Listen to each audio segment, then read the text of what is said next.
Alô, alô, turma do Político ao Quadrado, e aí, tudo bem com vocês? Lívia Carolina, como é que você tá? Tudo jóia? Oi, amigo, tudo bem? Oi, ouvintes, tudo jóia, amores? Pois é, né? Estamos fechando o último programa do ano, né? O Político ao Quadrado. E, olha, o que eu tenho visto no rosto das pessoas, o que eu tenho empiricamente notado, assim, é que eu poderia definir esse ano de 2021 como o ano do cansaço. Eu estou notando nas pessoas um certo cansaço. Foi um ano que foi muito difícil para todos os brasileiros, né? Eu gosto muito de uma imagem que o Alon Feuerwerker usa, que Feuerwerker. é isso, que é como se a gente estivesse numa guerra e se a gente pegar, num período de guerra, né, numa cidade, a gente pegar uma imagem aérea, um drone, por exemplo, o drone só vai captar os escombros, mas a vida lá embaixo está continuando, as crianças estão brincando entre os escombros, as pessoas estão indo trabalhar, as mulheres estão indo trabalhar, enfim. Então, eu acho que no futuro a gente vai ver 2021 um pouco assim, a gente atravessou, mas foi muito difícil, né? Então é isso, e a gente está aqui para falar sobre esse 2021 e também sobre 2021 com 2022, com dois monstros da análise política. Uma honra tê-los aqui. Lívia Carolina, quem são eles? Bom, olha só, eles dispensam apresentações, mas eu segui o protocolo, né? Nós estamos aqui com Luiz Carlos Azedo e com Cromar de Souza. Azedo é jornalista e colunista político do Correio Brasiliense do Estado de Minas, e Cromar é CEO e fundador da Dharma Politics e colunista do canal My News. Tudo bom, Azedo? Tudo bom, Cromar? Estão com o microfone fechado os dois. Pode deixar o microfone ligado, gente. Pode O deixar o programa tempo todo. todo. Né? É ótimo reencontrar vocês aqui. Eu sou fã de carteirinha do Creomar. Olha, para mim é uma honra, Caio, Lívia, e sempre uma honra e um prazer participar de qualquer tipo de iniciativa com a Azedo. E eu acho que se a gente pode elogiar alguém aqui hoje, só pode elogiar o Azedo. O Azedo é um monstro da análise política, é um pilar dessa reconstrução da democracia brasileira, com sua reflexão, sua intelectualidade. Eu estou aqui na posição de aprendiz. É ouvir e aprender. Quanta modéstia. Não, é verdade, você sabe. Bom, vou começar com uma pergunta para vocês dois. Seguinte, qual a análise que vocês fizeram esse ano que mais se desencontrou da realidade? Resumindo, de que forma, com que fato, com que dinâmica 2021 mais enganou vocês? Nossa, eu estou tentando buscar na memória aqui. É. Mas é só dessa semana ou é do ano todo? Não, do ano todo, do ano todo. Ah, tá. Você Porque se pensou for só assim, dessa semana, aí a gente tem um monte de coisa já, né? Mas... Olha, aqui eu vou falar sem falsa modéstia. Eu não errei muito, não. Eu acertei sério? mais do que eu errei. Estava pensando aqui qual foi o comentário ou a coluna que eu fiz assim que eu errei feio, né? E estou com dificuldade de achar. De elencar. Quer dizer que as coisas são exatamente como eu escrevi? Não, né? Mas assim eu tenho dificuldade. Eu não sou muito de fazer apostas futuristas, não, né? Sim. Eu sou mais de procurar identificar na conjuntura as suas linhas de força, ou seja, aqueles elementos que vão ser determinantes da conjuntura seguinte, certo. Para, a partir daí, poder fazer uma avaliação do processo, né? E eu procuro, inclusive, induzir aos meus leitores a tirar suas próprias conclusões a partir disso, desses elementos, né? Aí, isso, de certa maneira, diminui a minha margem de erro, porque eu também aposto menos, né?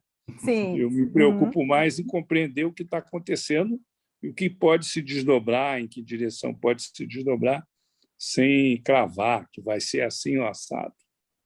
Tá certo. E você, Cromar? Lívia, então, nesse sentido, eu te diria que eu estou muito, por fortuna, eu estou muito mais próximo do Azedo do que do lugar comum de muita gente fazendo análise. ou muita gente tentando acertar o futuro, que eu acho que Sim. essa é a grande armadilha de momentos de crise, né?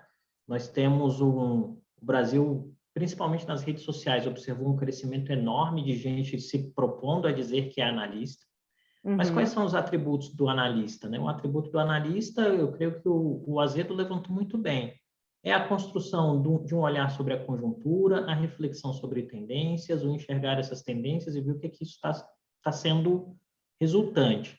No âmbito do colunista, a gente sempre tenta aí fazer isso, pelo menos essa é a minha percepção, no sentido de convidar o leitor para a leitura. No âmbito do trabalho empresarial na consultoria, eu costumo dialogar com os clientes dizendo que mais importante do que o placar é o impacto da votação ou deste placar sobre as demandas de risco do cliente. E, nesse aspecto, a gente tem uma abordagem que não é muito de ficar, vou usar um termo aqui, tentar ser o máximo respeitoso possível, mas, assim, a gente não tem uma preocupação de ficar cacarejando o resultado, né? A gente quer mostrar para o cliente exatamente quais são as tendências e onde estão as ameaças. E aí, nesse aspecto, eu acho que, mais do que o equívoco, o grande desafio para nós, por exemplo, no ano de 2021, foi o fato de que as ameaças são multissetoriais, né? Elas podem surgir o tempo todo. E, às vezes, você indica uma coisa aqui, e isso acontece 4 semanas depois, e o cliente não lembra. Né? Por exemplo, aconteceram coisas no dia de hoje que nós indicamos algumas semanas atrás. E aí, olha, tem essa tendência acontecendo, né? E isso resulta em determinados tipos de ação. Cleomar, só para situar o ouvinte, você está se referindo à questão do... Eu estou adjetivando assim, mas talvez você discorde, mas do uso político da Polícia Federal, você alertou isso? Você está falando em relação à questão da busca lá na casa do Ciro Gomes, ou é outro fato político que aconteceu no dia de hoje? Então, eu creio que a gente tem uma tendência, Caio, de risco crescente no que envolva a participação dos instrumentos de controle do Estado na eleição. Né? Isso não é novo, isso não foi inventado pelo Bolsonaro, isso pode acontecer, isso pode ser recorrente. Né? Nós tivemos em outros momentos da história, vamos nos lembrar aqui, antes da primeira vitória eleitoral do Lula, uma operação da Polícia Federal arrebentou com as pretensões eleitorais da Rosiana Sarney. Não sei se vocês vão se lembrar disso, né? Sim. Acharam um cofre no escritório do marido, tinha um monte de dinheiro, né? Naquela época foi chocante, né? E depois a gente descobriu apartamentos cheios de dinheiro, e aí as pessoas, meu Deus, tem um cofre com um monte de milhões de dólares e tal. Esses processos têm impacto nas eleições, né? E a eleição de 2022 me parece que tem 3 macro tendências aí, em termos de percepção: incerteza, tumulto, né? E, em algum sentido, uma espécie de imprevisibilidade. Então, esses elementos vão se construindo. Então, acho assim que, nesse aspecto, Lívia, a gente não, por acaso, tem um olhar bem próximo do Azedo, assim, né? Porque a gente acha que tem que ser muito responsável acerca do que se traz de cenário. Tá certo. Cleomar, eu quero até insistir nessa questão, e lembrando até do último programa que você participou com a gente, você focou muito, não é que focou muito, mas destacou a capacidade intuitiva do presidente. Então, você, enfim, verificou que até aquele momento o Bolsonaro seria uma pessoa bastante corajosa, intuitiva politicamente e que usava da questão da instabilidade para manter o seu eleitorado fiel em detrimento da governabilidade, né?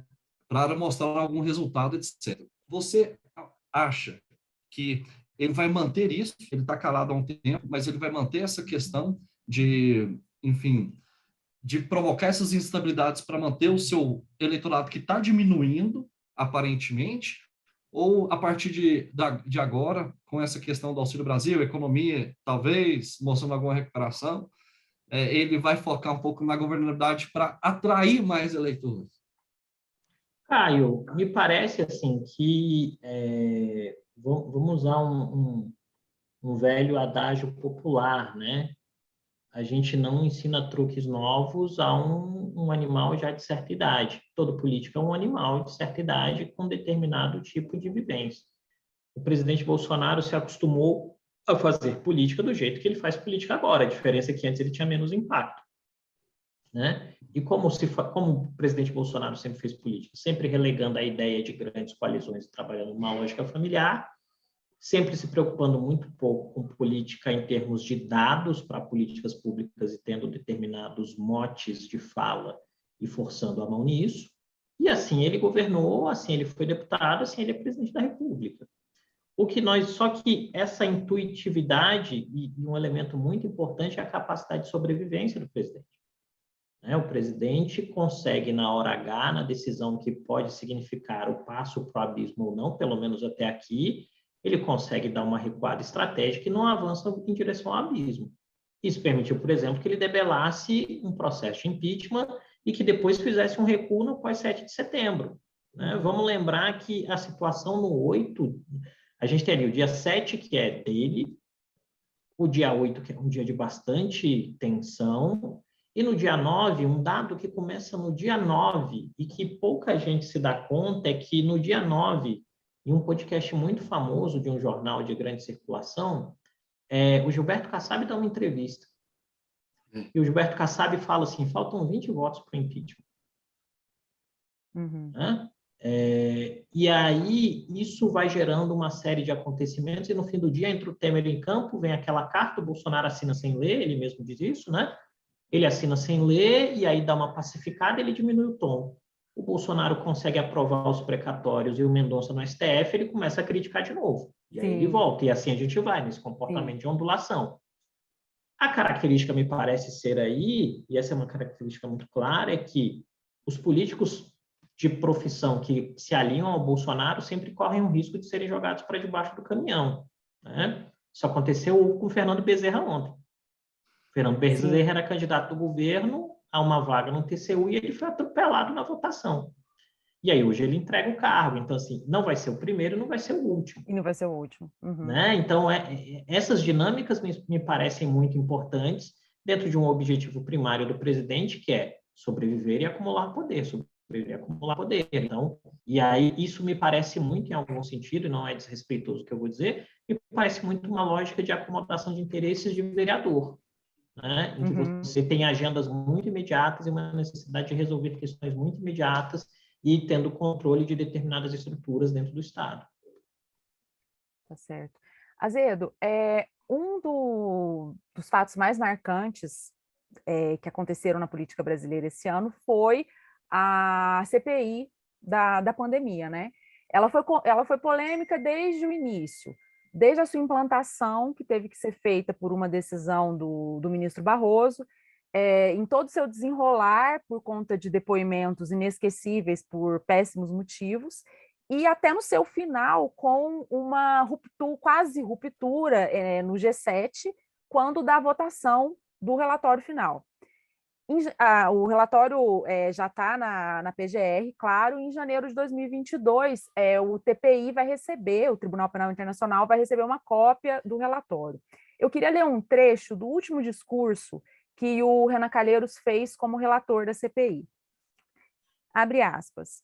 O governo Jair Bolsonaro reúne o que há de mais rudimentar, infame e sombrio na humanidade. Bolsonaro sabotou a ciência, é despreparado, desonesto, caviloso, arrogante, autoritário, com índole golpista, belicoso, mentiroso e agiu como um missionário enlouquecido para matar o próprio povo. Há um homicida no Palácio do Planalto. É passada a hora de encerrar esta noite macabra que enluta o país dolorosamente. Fecha aspas. Azedo, eu queria que você avaliasse o desempenho e a efetividade da CPI da Covid-19. E tem uma passagem do Maquiavel em que ele fala da fortuna do príncipe. E, ao falar da fortuna do príncipe, ele diz que os príncipes que chegam ao poder, muito mais em razão da fortuna que da virtude, eles têm mais dificuldades de se manter no poder quando as contingências mudam. Ok? Então, assim, a pandemia foi uma grande mudança de contexto na trajetória do governo Bolsonaro, uma mudança desestruturante do projeto dele. de primeiro mandato. Sim. Né? Ele tentou enfrentar isso e cometeu, ao mesmo tempo, um erro de diagnóstico e um erro de conceito. O erro de diagnóstico foi achar que a pandemia, que a Covid-19, era uma gripezinha. Não era. E o erro de conceito foi achar que, com a imunização de rebanho, ele iria rapidamente resolver o problema e manter a atividade econômica. E o que aconteceu foi uma tragédia com 615 milhões de pessoas mortas, fora milhões de pessoas que perderam o emprego, né, que perderam o capital, porque não houve só um apagão de emprego, houve também um apagão de capital, porque os pequenos empreendedores tiveram que liquidar seus ativos para poder sobreviver, para comprar comida. Então, isso foi um fator desestruturante da economia muito forte, muito violento, que ele não conseguiu administrar corretamente. Cometeu um erro terrível. Ele podia ter surfado no prestígio do Mandetta no começo da pandemia. Ele resolveu trombar, né? E o resultado disso é que o governo dele entrou num processo de desgaste, de declínio, de aprovação popular, a popularidade dele também, todas as características negativas que ele tinha e seu desprezo pela ciência, né, a ação desestruturante de políticas públicas, tudo isso ganhou uma dimensão superlativa e perceptível a olho nu, né, porque era uma coisa que estava posta ali, né, a disputa sobre vacina, SUS, etc. E tal. Então, isso aí selou, de certa maneira, o destino do governo dele. Okay? O Bolsonaro fez um mau governo. Isso aí eu acho que é um diagnóstico claro. Acontece que qualquer governo, Bobbio fala isso, qualquer governo, por mais ruim que ele seja, por mais incapaz que ele seja, é sempre a forma mais concentrada de poder, porque ele arrecada, normatiza e coage. E ele utiliza esses instrumentos no limite das suas possibilidades legais. Ele toda hora ele afronta a Constituição, ele ofende os direitos, ele desestrutura políticas públicas, ele cotovela servidores públicos de carreira, técnicos, cientistas, etc. E, com isso, ele desestrutura a ação do governo em áreas que são estratégicas para a qualidade de vida da população e não põe nada no lugar, porque ele não tem condições de pôr no lugar. Não tem, inclusive, recursos humanos para isso. O pessoal ligado a ele é muito incompetente. Mas ele utiliza a capacidade de estabelecer normas, ele vive aí baixando decreto, portaria, medida provisória e tal. Já ficou evidente agora que ele vai usar a Polícia Federal e outros órgãos de controle do governo que ele domou para prejudicar seus adversários no processo eleitoral. Ele trabalhou por isso, ele não tem escrúpulos em relação a isso. Ele se comporta como se o Estado fosse ele, a gente sabe disso e tal. Uhum. Então, é uma força muito considerável na eleição ainda, apesar do enorme desgaste do governo. Nós temos uma cultura democrática onde a participação popular é, sobretudo, nas eleições. Em todo o período, por exemplo, da ditadura militar, né, o regime foi sendo submetido a sucessivas derrotas pela via eleitoral. Né? Então, o povo tem uma cultura de votar, às vezes vota errado, e depois tenta consertar, etc. Né? Então, eu acho que essas eleições que vêm aí, elas serão plebiscitárias em relação ao governo. Você vai ter quem apoia a favor, quem vota a favor do governo, quem vota contra. Né? O primeiro turno vai ter essa característica, independentemente de você ter um candidato de oposição capaz de ganhar no primeiro turno ou não. Uhum. Acho que é esse plebiscito. E isso está se colocando objetivamente porque todos os candidatos estão criticando o governo, né? Não tem um candidato que não bata no governo, né? Então, assim, o Bolsonaro, o governo Bolsonaro, o Centrão, eles já são a genia da eleição, né? Bom, então esse, para mim, é o quadro que está dado. Agora, quais são os elementos que vão influenciar o resultado da eleição, na minha opinião, né? Se a gente fosse dividir a eleição em quadrantes, eu acho que um elemento que está dado é essa coisa da crise sanitária, o desgaste da crise sanitária, que revelou a incompetência do governo, a desumanidade, etc. O outro quadrante que está colocado é o da economia, do desemprego em massa, da inflação, da perda de poder aquisitivo da população, que o Bolsonaro está tentando mitigar com o Auxílio Brasil, né? A capacidade dele de ter sucesso nisso está diretamente relacionada ao carrinho do supermercado. O sujeito vai chegar no fim do mês com o auxílio alimentação, a comparação que ele vai fazer é o seguinte: o que eu comprava no governo Lula, ou o que eu comprava, o que eu compro hoje no governo Bolsonaro. Então, é um processo muito delicado, porque esse dinheiro, esses R$ 400, a gente não sabe qual o valor real que eles terão quando chegar a eleição, daqui a 10 meses, né? O governo, para conter a inflação, segurar o valor desse benefício, está aumentando a taxa de juros, né? O Banco Central está fazendo isso. Ao aumentar a taxa de juros, provoca recessão. Ao provocar a recessão, gera desemprego. Isso faz com que a parcela da população economicamente ativa, os empreendedores, os comerciantes, classe média, né, com a restrição do mercado, passe também a ter uma visão diferente disso. Agora, é óbvio que há setores que ganham com essa situação toda, né? Por exemplo, o setor exportador da economia ganhou muito dinheiro, né? E quanto mais o real se desvalorizar frente ao dólar, maior a tendência de ganhar dinheiro, né? Tem outros setores que também... Mas deixa eu ver se eu entendi. Você acha que a pandemia, como esse quadrante, a CPI da pandemia, né, a crise sanitária, nesse quadrante que você está colocando como colocando a eleição, você acha que vai ser crucial? Eu acho que a CPI da pandemia já deu o que tinha que dar. Ela é um vetor da eleição. Sim. Independentemente dos desdobramentos jurídicos que venham a ocorrer, que, na minha opinião, eles só acontecerão depois da eleição e, dependendo do Bolsonaro ganhar ou não, o Bolsonaro pode custar caro para ele, isso ou não, entendeu? Eu acho que o outro quadrante é essa coisa da situação da economia. Tem um terceiro, que é vamos dizer assim, a variável ética nessa disputa, que eu acho que não morreu. As pessoas estão subestimando isso.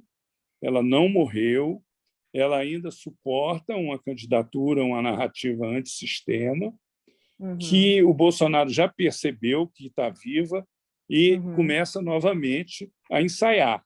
Sim. Como? Responsabilizando o Supremo, né? Atacando o Supremo, etc. Desafiando Moraes, ele se sentiu um pouco ameaçado por essa coisa do Moro, né?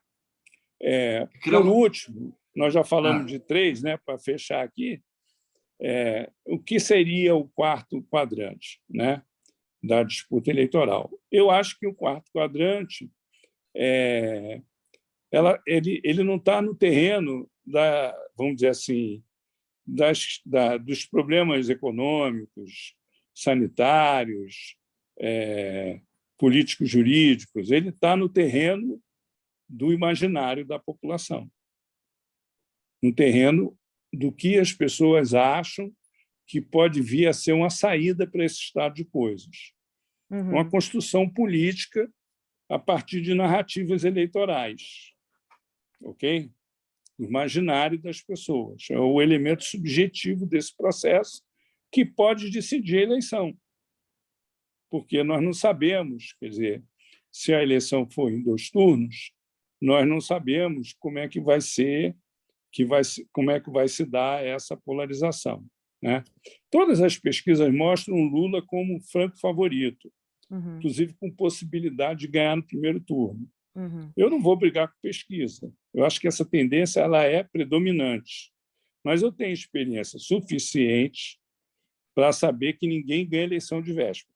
Sim. É isso que eu queria, Tá? isso que eu Que queria véspera, saber. né? São 10 Azedo, meses, né? Azedo, é Se isso que eu queria errar na saber. eleição, perde. É isso que eu Ok? queria saber. E aí eu encerro meu comentário. Ótimo. Não, você tocou num ponto que eu queria saber do Creomar, que é relacionado a essa distância das eleições e a pesquisa, né? Então, o seu quadrante é composto por 4 fatores, né? 4 elementos. Pandemia, e eu queria saber se o Creomar atribui qual o grau de importância que o Creomar daria a cada um desses elementos. Estamos pensando em 22, né? Então, eu não sei se a pandemia ainda vai estar na ordem do dia, como teve em 21, sem nenhuma dúvida. Então, vamos lá. Os elementos do Azedo, do quadrante dele: pandemia, economia, corrupção e esse aspecto subjetivo, esse imaginário, né? Eu não sei se eu poderia traduzir isso em um desejo de mudança da população. E hoje as pesquisas, né, pelo menos ontem, na verdade, o IPEC mostrou que o Lula ganharia no primeiro turno e que a candidatura do Moro, que foi muito festejada aí pela imprensa, principalmente há um mês atrás, principalmente a partir do momento que ele se lançou candidato, essa candidatura aparentemente ainda não vingou. Então, o aspecto corrupção que o Azedo destaca, por enquanto, o Moro não conseguiu, enfim, atingir, muito cedo, né, mas não conseguiu atingir o imaginário do povão mesmo, de que esse é o assunto mais importante. Então, eu queria saber isso, às vezes, Creomar, você concorda com esses elementos e qual é o grau de importância que você dá a cada um deles? E se você concorda também com essa questão de que ninguém ganha eleição de véspera e que 10 meses é uma eternidade para a política brasileira até as eleições. Caio, obrigado pelo comentário, a pergunta, agradeço o Azedo aí por todos os insights colocados. Eu creio que de saída não tem como discordar da última frase do Azedo, que é: ninguém ganha eleição de véspera. Mas pode perder de véspera, tá? Tem uma galera que perde na hora que sai, porque já não entende o que está acontecendo e é tratorada pelas circunstâncias. Assim. Mas não dá para ganhar eleição de véspera. Eu acho que é sempre muito bom lembrar, por exemplo, de que em 2014, faltando 15 dias para a eleição, a Marina estava virtualmente empatada com a Dilma, um monte de pontos na frente do Aécio, e na hora do vamos ver, o Aécio fez a virada em cima da Marina, foi para o segundo turno com a Dilma, o resto é história, né? E nós vimos lá a Dilma e o Aécio destruindo a Marina. Por atributos que, se a gente for fazer uma transferência de tempo, né, de circunstâncias que são parecidas, são muito comuns ao momento do Moro, por exemplo. O Moro é o cara que quer ser o candidato nem-nem, tem um aglomerado de candidatos nesse nem-nem, não quer... O Moro é o candidato melhor posicionado hoje nessa situação. Ele tem um elemento de discurso que o Azedo trouxe muito bem e que eu concordo, que é a percepção de que a anticorrupção é um elemento forte da história política brasileira nessa redemocratização. Vamos lembrar que o presidente Collor foi eleito com um discurso de anticorrupção. O PT se utilizou da narrativa anticorrupção até o mensalão, tá? Assim, as pessoas falam, o Lula, paz e amor, mas no Lula, paz e amor tinha um componente discursivo também de condenação à corrupção. E Bolsonaro, como fenômeno político, se aproveitou muito bem dessa lógica sistêmica anticorrupção. O que a gente tem que tentar entender, e aí nesse aspecto eu creio que a gente não tem mesmo os atributos para ver o que vai acontecer em outubro de 2022 ainda, quais dessas variáveis vão ter permanência até aquele momento. Porque se a gente falar da radiografia de dezembro de 2021, o que a radiografia nos traz em termos de hierarquização é que as questões econômicas são superiores à pandemia, por exemplo. Né? Porque hoje as pessoas estão vacinadas, vamos falar do eleitor que resolve a eleição, CDE. Né? CDE, a rapaziada está se vacinando e está passando aperto para pagar boleto e está passando fome. E aí esse cara olha no passado, mesmo o governo desfazendo o Bolsa Família e criando o Auxílio Brasil, ele vai lembrar que no governo Lula, como o Fernando Abrúcio disse muito bem outro dia na TV, o governo Lula, o cara foi interrompido, né? O cara Virou no um governo meme, né? Lula, o cara no governo Lula colocou o filho na universidade, tinha que comer, pagou o boleto, comprou TV nova, fez puxadinho. E aí isso, me parece que na lógica intuitiva do Bolsonaro, ele entendeu uma parte do problema. Uma parte do problema é eu tenho que pôr dinheiro na mão da rapaziada e os programas estavam defasados economicamente. Então, ele tinha a opção mais racional do ponto de vista de políticas públicas, que era eu reajusto os programas e está tudo bem, eu não mexo no cadastro. E ele tinha a opção que era racionalmente a melhor do ponto de vista eleitoral, que é eu apago o programa, depois a gente vê o que faz e eu tiro esse ativo do concorrente. Então, não existe Bolsa Família. E aí ele conta com o fato de que daqui até a eleição as pessoas esquecem o que é Bolsa Família e que os R$ 400 do Auxílio Brasil façam com que eles pensem que Bolsonaro é melhor que Lula, porque ao invés de 90 ou 120, você está recebendo R$ 400. Qual é a segunda parte do problema? E aí eu vou voltar aqui na primeira fala do Azedo, que eu acho que tem um elemento muito importante lá que ele levantou. Nenhum presidente toma decisão sozinho. E o Bolsonaro, em todas as oportunidades que teve de ter gente tomando boas decisões à sua volta, de surfar na boa avaliação que essas pessoas tinham, o Bolsonaro conseguiu tirar essas pessoas do governo. Ele fez isso com o Mandetta, que é o caso mais clássico, né? A equipe econômica não é boa, acho que dá para falar isso com toda tranquilidade hoje, a equipe econômica não é boa, e o Bolsonaro, a forma como o Bolsonaro lida com o governo, não atrai bons nomes para resolver o problema econômico. E aí, quando você conversa, por exemplo, com a turma lá na Faria Lima, nem o mais entusiasmado dos entes acha que Guedes vai fazer a inflação cair 5 pontos. Porque o Ilan só conseguiu fazer a inflação cair 4, já é ponto pra caramba, né? Mas assim, o Ilan conseguiu fazer 4, fazer cair 4 lá com o Temer, o Guedes não vai conseguir fazer cair 5. Essa é a parte do problema que faz com que esses R$ 400 desidratem. E aí é aquela brincadeira, né, de que 400 é menor que 300. Porque a inflação vai comer essa grana. E aí, para o Bolsonaro, o pior dos cenários é o 400 valer menos que 120. E isso pode acontecer, pode degringolar, o governo pode perder controle das agendas, né? Então, na fotografia que nós temos hoje, a economia está no ponto. Daqui a um ano, a gente não sabe, porque como um cliente me disse outro dia em uma reunião, os R$ 400 não constroem um puxadinho. Vamos lembrar lá do momento que o Lula impulsiona esses programas sociais, né? O dinheiro servia para construir puxadinho, comprar uma motoca, comprar um computador para o menino que estava na faculdade, um negócio e tal. Esses R$ 400 hoje não servem para isso, mas os R$ 400 enchem a geladeira. E aí tem um axioma que a gente usa muito na DART. Geladeira vazia, voto na oposição. Geladeira cheia, voto no governo. O governo tem chances, além dos outros atributos. Então, o ponto que a gente vai ter que ver é qual a capacidade destrutiva que o governo tem no que diz respeito ao enfrentamento da concorrência, né? Usando os meios convencionais ou eleitorais, e qual a capacidade de reinvenção desse discurso do Bolsonaro. Isso quer dizer, Bolsonaro vai conseguir reocupar o locus do cara antissistema, do cara anticorrupção, do cara que... A gente não sabe, né? A gente não sabe. O que a gente sabe é que as pesquisas medem os humores. E os humores hoje não são favoráveis ao governo, mas o governo não está mal. Porque o presidente tem mais de 20%. Uma pesquisa colocou o presidente com 9,8%. Com 19,8%, desculpa. As outras sempre é 20, 22, 20, 22. Gente, quem está com 22% não está mal numa eleição tendo a máquina na mão. Né? Então, assim, a posição de vulnerabilidade do Lula é maior do que a do Bolsonaro. O Lula não tem suporte nenhum da máquina governamental. Então, eu acho que esses são elementos que a gente tem que pensar, tá, Caio? Não é uma contradição, assim, porque geladeira vazia, voto na oposição. Hoje a gente vê que a geladeira do povo está vazia. Desemprego em massa e a queda de renda, etc. Então, como que ele tem sustentado esses 20% nesse contexto? Ou seja, a economia vai ser realmente importante? Porque até agora parece que não é. Se fosse, ele estava com menos de 5% de chance de voto. Eu acho que a economia é importante, Caio, mas é importante lembrar também que Bolsonaro deu vazão a uma parte do eleitorado que tinha alguns tipos de demanda que eram ignoradas pelo sistema.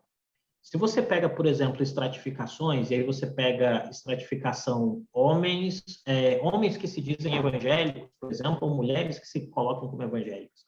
O nível de aprovação do Bolsonaro entre esses grupos é menos da metade, mas é mais perto da metade. 47% dos eleitores que se declaram evangélicos acham o governo bom. É muito mais do que entre eleitores católicos, é muito mais do que entre eleitores espíritas, é muito mais do que eleitores que se dizem ateus, por exemplo. E aí tem um elemento muito importante que Bolsonaro conseguiu capitalizar muito bem, que é trabalhar a ideia de que governar o país não tem a ver com elementos que tenham concretude do ponto de vista de sobrevivência. Não tem a ver com boleto. Tem a ver com valores e propósitos. Sim. E aí, nesse aspecto, quando o Bolsonaro diz que ele quer na Suprema Corte, por exemplo, um juiz terrivelmente evangélico, ele está colocando uma agenda que interessa a um grupo que vai votar nele.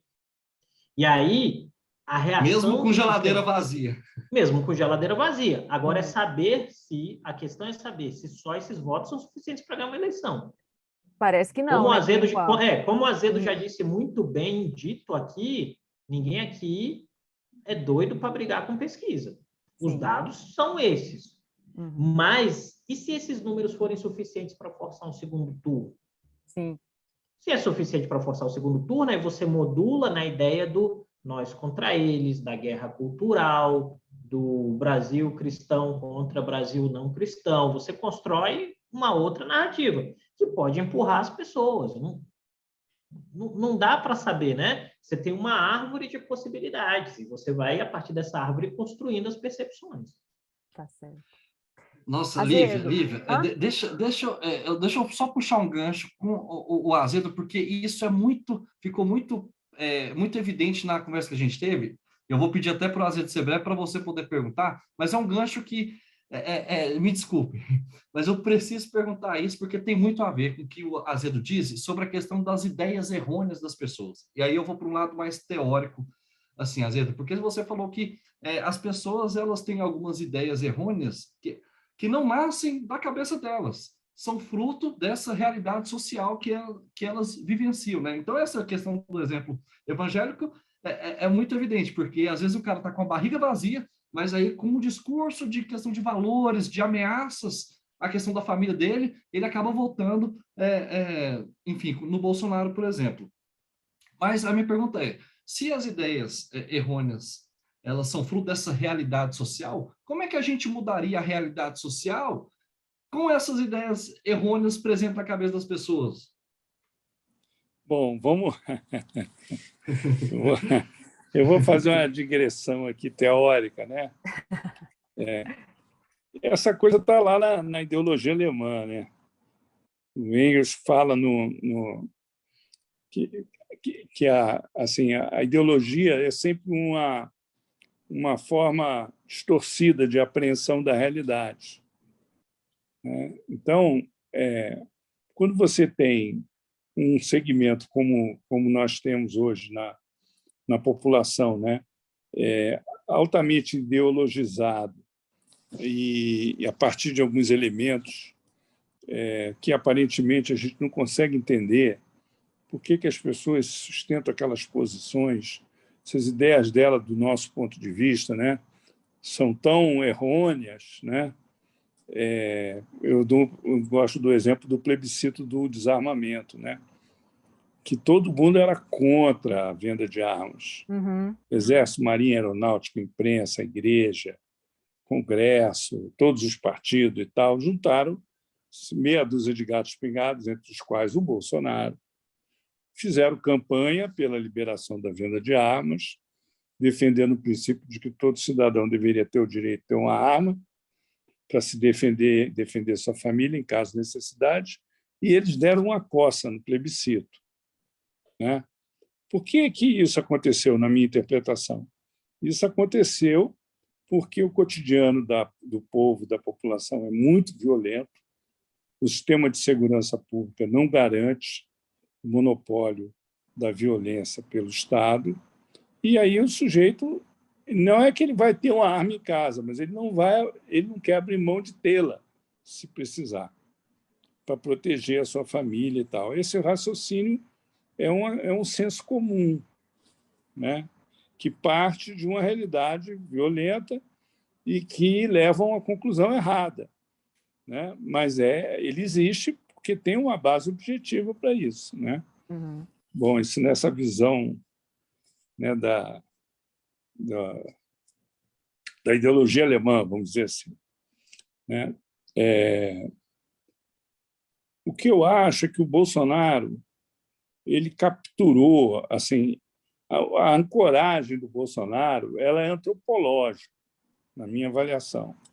Você não tem uma explicação para ela na política, na ciência política clássica. Você só vai encontrar uma explicação para ela na antropologia.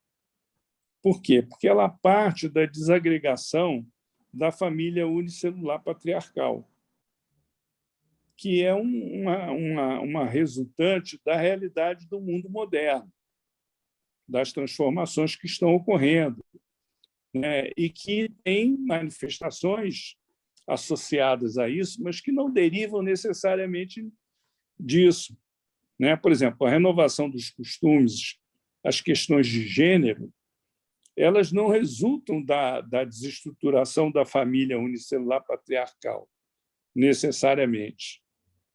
Pelo contrário, a desestruturação da família unicelular patriarcal é mais até consequência dessa mudança dos costumes, né? Da mulher lutar pela igualdade, né? Da turma do LGBT mais querer ter liberdade para ser o que quiser, usar o seu corpo como quiser, né? A questão do racismo estrutural, quer dizer, todos esses elementos eles passam a ser tratados e abordados, e esses movimentos, como uma ameaça à sobrevivência da família unicelular patriarcal, que é minoritária na sociedade hoje. Mas há um fato real de que uma família pobre que se desestrutura, ela tem muito mais dificuldade para enfrentar os seus problemas. Sim. E aí as igrejas evangélicas elas têm um papel social muito relevante, positivo, porque elas, de certa maneira, ajudam essas famílias a se manter estruturadas ou, em caso de não se manter estruturadas, se reestruturarem. Uhum. E o Bolsonaro sacou isso e capturou esse sentimento. Enquanto que a esquerda, em função do mensalão, em função do petrolão, né, principalmente o PT, se refugiou na agenda identitária. A esquerda super relativizou a agenda identitária e não conseguiu estabelecer um justo equilíbrio entre ela e as pautas universalistas da sociedade, né? Uhum. O Bolsonaro se ancorou aí e ele continua ancorado aí. Ele continua ancorado aí. Então, esse sentimento ele existe. Outra coisa, isso não é um fenômeno que não tem impacto na vida econômica das famílias. Tem muito impacto na vida econômica das famílias. Entendeu? Então, é uma coisa assim que precisa ser vista com mais atenção, na minha avaliação. Tá? Na minha avaliação. Agora, tem uma questão que é a seguinte: as pessoas têm bom senso. Só uma maneira de você confrontar o senso comum é o bom senso, é recorrer ao bom senso das pessoas. Por quê? Porque o senso comum ele se baseia em tudo que existe de ideias preconcebidas na sociedade. Uhum. Entendeu? Ele se baseia em tudo que existe de ideias preconcebidas na sociedade. Então, você tem que romper esse véu, romper essa cortina, entendeu? Fazer como Cervantes fez com Dom Quixote em relação à Idade Média, que até então as pessoas nasciam já com tudo decidido, o que elas iam ser. Se o cara era filho de moleiro, ia ser moleiro; se era filho de ferreiro, ia ser ferreiro; se era filho de pastor, tinha que ser pastor, e por aí vai, né? Essa coisa mudou, né? A partir do momento que você começa a romper esse véu, abrir essa cortina das ideias pré-estabelecidas, em que ideias pré-estabelecidas, veja bem, que não estão no terreno das ideias, elas estão no terreno da vida das pessoas, como se elas fossem condenadas a ter aquele tipo de vida. Sim. Okay? Então, essas ideias pré-estabelecidas, elas só têm uma maneira de você enfrentar isso, é com o bom senso. O bom senso da mãe, o bom senso do pai, o bom senso do filho, o bom senso do cidadão comum, do seu dia a dia, do povo, a sabedoria popular. Ela se baseia muito mais no bom senso. A ideologia se baseia nas coisas pré-estabelecidas, na ordem que está estabelecida. O bom senso se baseia na sabedoria popular. A pessoa perceber que aquele negócio ali está dando errado, que tem que buscar uma alternativa, né? Então, vou te dar um exemplo: a vacina.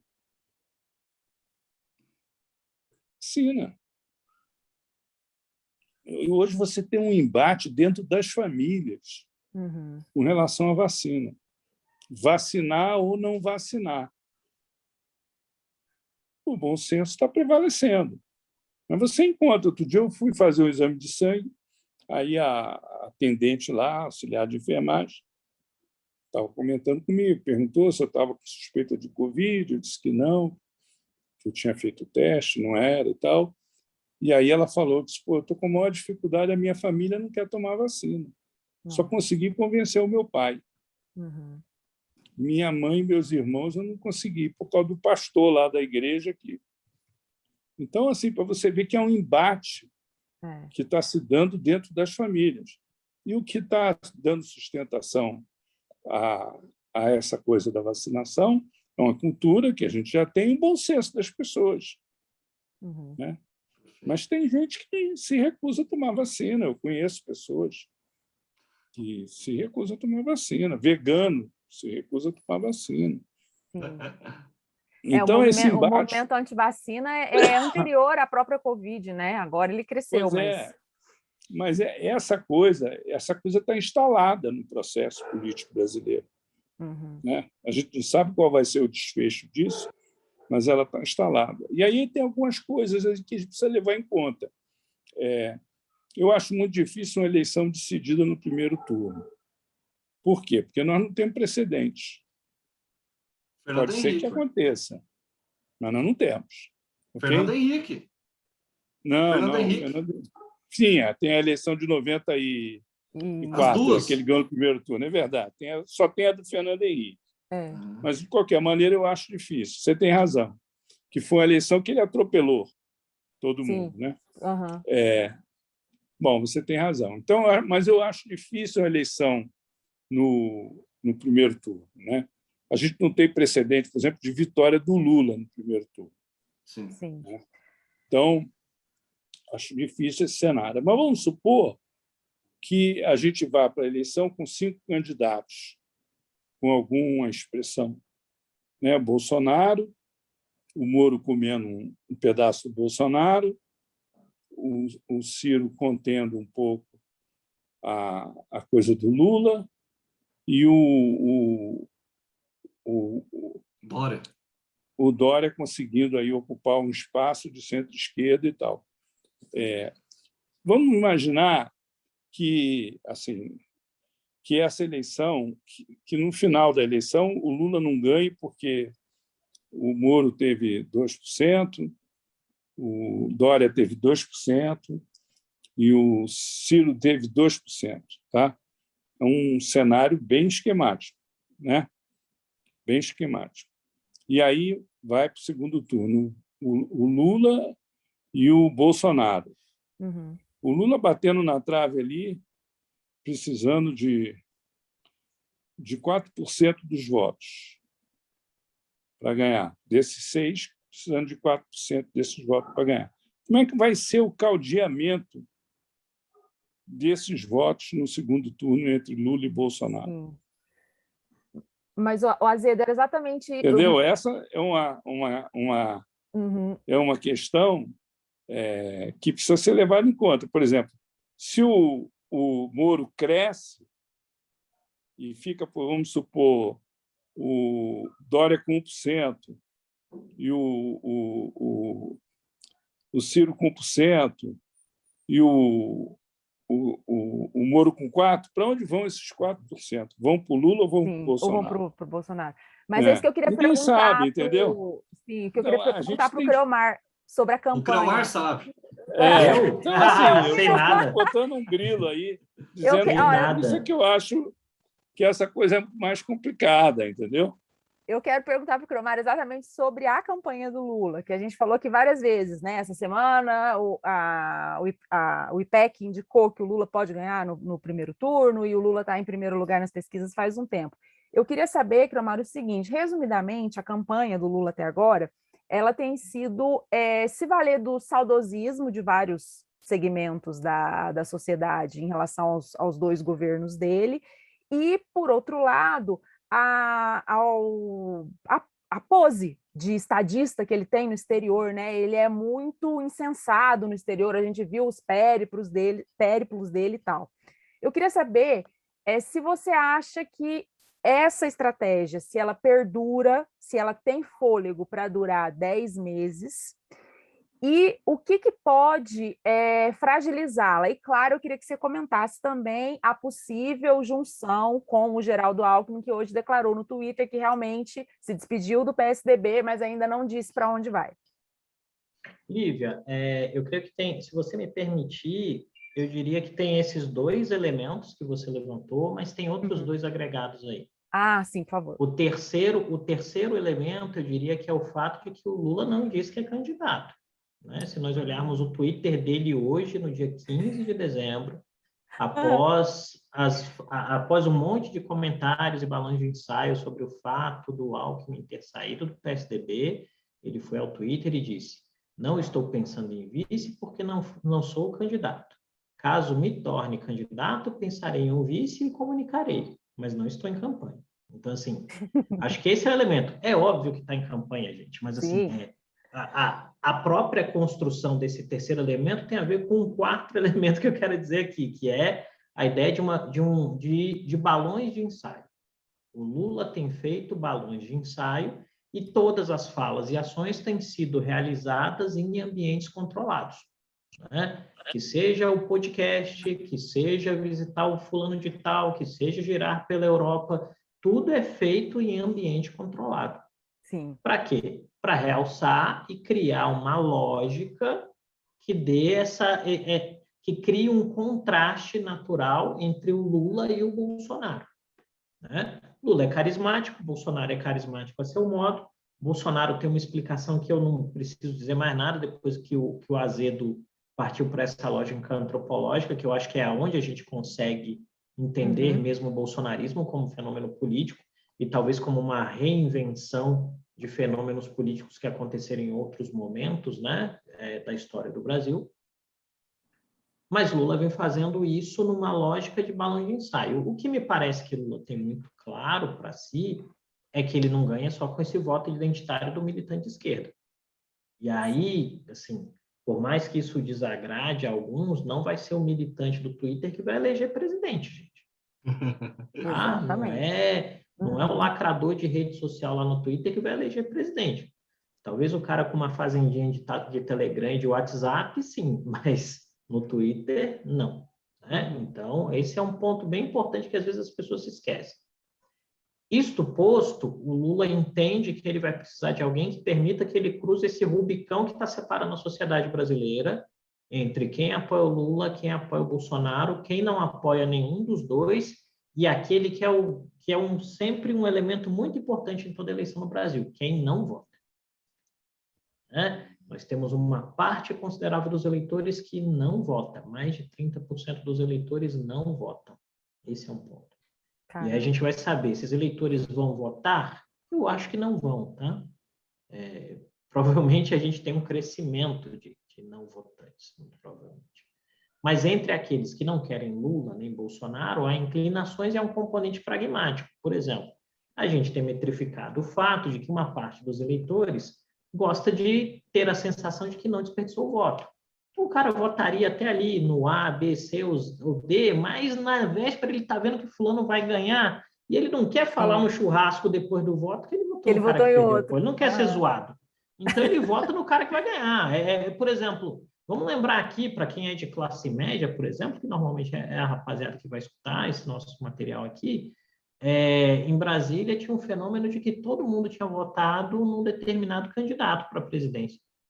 Só que isso não se manifesta em termos dos votos que o cara recebeu. Não, eu votei no fulano. Na hora que o governo começou a dar errado, eu votei no fulano. Né? Então, assim, isso não se manifesta. Tem esse comportamento de manada. Eu creio que aí o desafio para o Lula é o seguinte, eu usei isso outro dia em uma conversa que eu fiz, que eu não me lembro onde foi, mas imagina a seguinte alegoria. Essa é uma eleição em que todos os principais candidatos têm telhado de vidro e tijolo na mão. Todo mundo tem telhado de vidro e tijolo na mão. Não tem um que não tenha. A diferença é a força do braço. Se for um braço fininho, igual o meu, assim, quebra pouca coisa. Se for um braço mais forte, tipo do Azedo, né? Então, aí vai quebrar muita coisa. Então, esse me parece ser o dilema. E no caso do Lula, ele tem um telhado de vidro. Tem elementos que o PT não conseguiu explicar, tem elementos que o Lula se recusou a explicar e que talvez não colhem para as pessoas na narrativa de que é uma grande conspiração, porque esse espaço da grande conspiração contra o presidente possivelmente já está sendo ocupado pelo Bolsonaro. Né? Tudo que dá errado, o Bolsonaro diz que tem uma grande conspiração do sistema contra ele. Talvez não caiba essa narrativa para dois, não tenha voto suficiente para isso. Né? O Lula vai ter que inventar outra coisa. E aí você pensa o seguinte, nesses 10 meses de eleição, vai voar muito tijolo. Né? É muito tijolo para todos os lados. Assim. Vamos pegar o caso do Moro, que surgiu como uma novidade. De repente, o cara surge com 13% em algumas avaliações. Sim. E aí, o que acontece a partir do momento que o Moro surge com 13%? Ele começa a apanhar de todos os lados.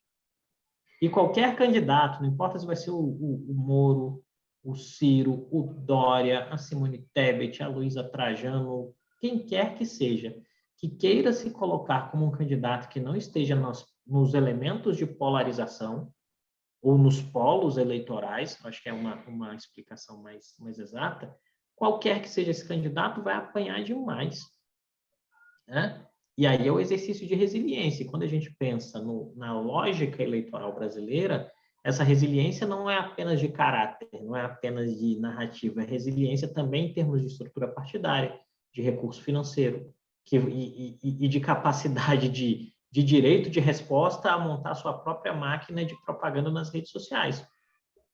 Eu sei que o Lula vai ter uma certa atração nesses elementos, eu sei que o Bolsonaro vai ter uma atração nesses elementos. Eu não tenho nenhum elemento que diga que o Moro vai ter tração nesses elementos, e eu sei que a tração do Ciro Gomes é limitada nesses elementos, a tração do João Dória é limitada nesses elementos, e daí para trás vai só diminuindo. Sim.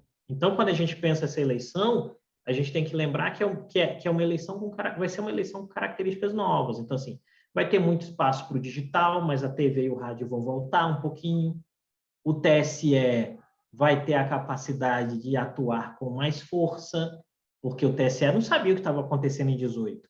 E aí eles foram aprendendo, se prepararam em 20, e agora eles vão estar preparados em 22. Então, a gente espera também que eles consigam criar um mínimo de capacidade de resistência a problemas práticos da eleição.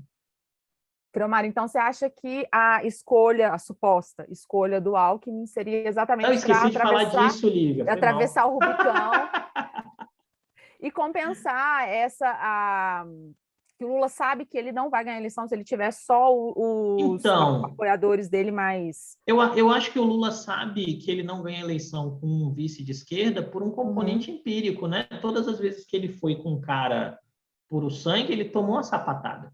Né? Foram 3 eleições com vices à esquerda tomando sapatada. Sim. Né? Eu lembro de um que era o Bisol, que era do PSB, aí depois teve outros 2, eu não vou lembrar agora, mas assim. Mas sempre tomou sapatada. Quando ele foi viável, óbvio, por um elemento macroconjuntural que dava aquela possibilidade, o empurrou, mas também porque tinha uma junção de Carta aos Brasileiros com José de Alencar, que era um industrial mineiro. Assim, vou pegar, não é um industrial de qualquer lugar, é um industrial Minas, forte do maior grupo têxtil do país na época, de Minas Gerais, com aquele negócio assim bem tradicional. E aí esse cara diz, olha, eu estou validando. Quem teve coragem para dizer que não estava validando? Já teve até gente que apoiou o outro candidato, mas ninguém chegou e falou, não, você é anti-mercado. Não tem como. Né? Hoje, a necessidade do Lula me parece ser diferente. Ela não é só de mercado. Ela é também de reconciliação política, porque o país está muito dividido em termos políticos.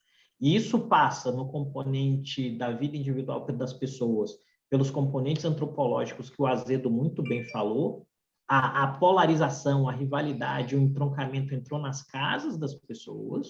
Então, assim, não é aquele negócio de eu voto A e o Caio vota B e terminou a votação, a gente faz um churrasco para comemorar a eleição. Não é. Eu voto A e o Caio está errado e vota B e o Caio vota B e o Cromar está errado por votar A e se a gente puder, a gente se engalfinha porque A é maravilhoso e B é maravilhoso. E assim, e aí traz um outro ponto que eu acho que é importante quando a gente fala de projeção, né? Que isso tem muito a ver com o nosso trabalho, não importa quem vai ser o presidente em janeiro de 23, gente. Vai ser muito difícil governar esse país.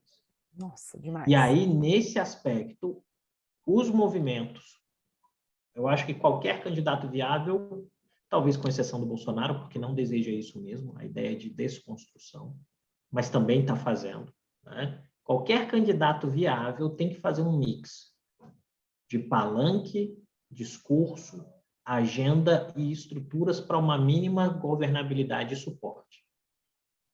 Possivelmente, no caso do Lula e de quem fechar com o Lula, possivelmente isso vai virar uma federação partidária. Para você ter um mínimo de votos ali que obrigue a turma a votar igual e você se blinde, por exemplo, você tem uma oposição que seja oposição de verdade, se blinde de determinados tipos de ação. Agora, de outro lado, para outros candidatos, a gente tem que ver se vai sobrar espaço para isso. Quem a gente tem tração ainda eleitoral para dar suporte a uma candidatura presidencial no jogo? Né? A gente tem a União Brasil com ninguém, a gente tem o MDB com a Tebet, a gente vai ter o PSD com o Kassab, e aí esse pessoal vai se acomodar em algum lugar. Então, mais importante do que ser o Alckmin ou ser qualquer outro, tem uma série de outros elementos que se colocam aí. Tá certo. Meninos, amigos, posso chamar vocês dois de meninos e também posso chamar vocês dois de amigos. Seguinte, vocês dois já participaram do nosso desafio, que foi o Momento Jânio, ou seja, vocês já foram presidentes por um bilhete. Então, hoje não tem Momento Jânio, mas hoje tem desafios diferentes. Eu queria saber quem começa. Azedo ou Creomar? Posso começar. Azedo, você quer o meu desafio ou você quer o desafio do Caio? O seu. O meu? Tá bom. Eu quero que você imagine qual vai ser o nome da sua primeira coluna que você vai escrever depois do segundo turno em 2022. Segundo turno que vai acontecer em 30 de outubro de 2022. Quem ganhou, leva. Quem ganhou, leva essa bagunça aí.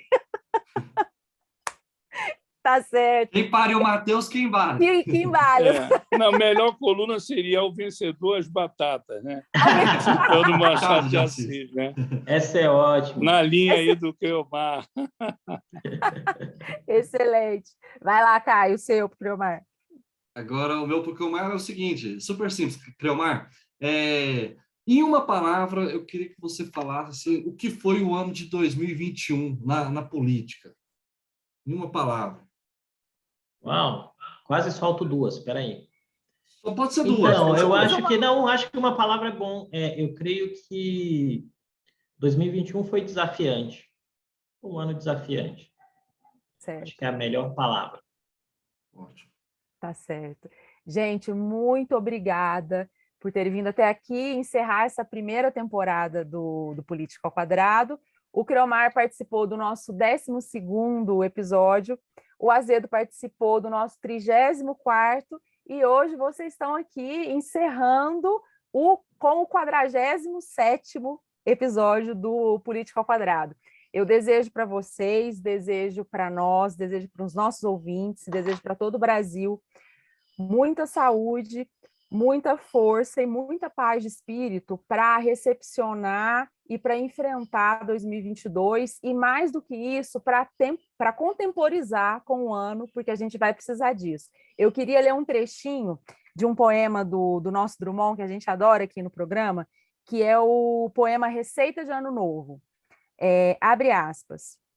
Para você ganhar belíssimo ano novo, cor do arco-íris ou da cor da sua paz, ano novo sem comparação com todo o tempo já vivido, mal vivido talvez ou sem sentido, você não precisa beber champanha ou qualquer outra birita, não precisa expedir nem receber mensagens, não precisa fazer listas de boas intenções para arquivá-las na gaveta, não precisa chorar arrependido pelas besteiras consumidas, nem parvamente acreditar que, por decreto da esperança, a partir de janeiro as coisas mudem. Para ganhar um ano novo que mereça este nome, você, meu caro, tem de merecê-lo. Tem de fazê-lo novo, eu sei que não é fácil, mas tente, experimente, consciente. É dentro de você que o ano novo cochila e espera desde sempre. Um beijo, obrigada, gente! Tchau. Boa noite para vocês todos. Boa noite aí para os nossos ouvintes, os nossos espectadores. Feliz Natal para todo mundo. E obrigada, feliz Ano Novo. Lívia, Caio, Azedo, obrigado pelo espaço, pela oportunidade, pelo aprendizado. Sempre um prazer conversar com vocês. E um ótimo fim de ano, um excelente Natal e um ano novo de muita esperança, paz e luz para todo mundo que nos ouviu. Um abraço. É isso, gente. Muito obrigado. Muita vida para todo mundo. Ainda bem que continuamos vivos nesse ano muito difícil e queremos muito mais vida aí para 2022. Acompanhe a gente nas redes sociais. É um papo maravilhoso. É isso. Um grande abraço. Beijo, gente. O Política ao Quadrado é uma produção independente ao quadrado. Ajude a gente. Acesse politicaoquadrado.com.br. Ou, se puder, faça um pix para politicaoquadrado@gmail.com. Apresentação: Lívia Carolina e Caio Barros. Técnica e vídeo: Cauê Pinto e Daniel Madeira. Edição e mixagem: Bruno Rossetti. Comunicação: Camila Neves, Gabriel Valentim, Matheus Henrique e Larissa Costa. Produção: Germano Neto. Eu.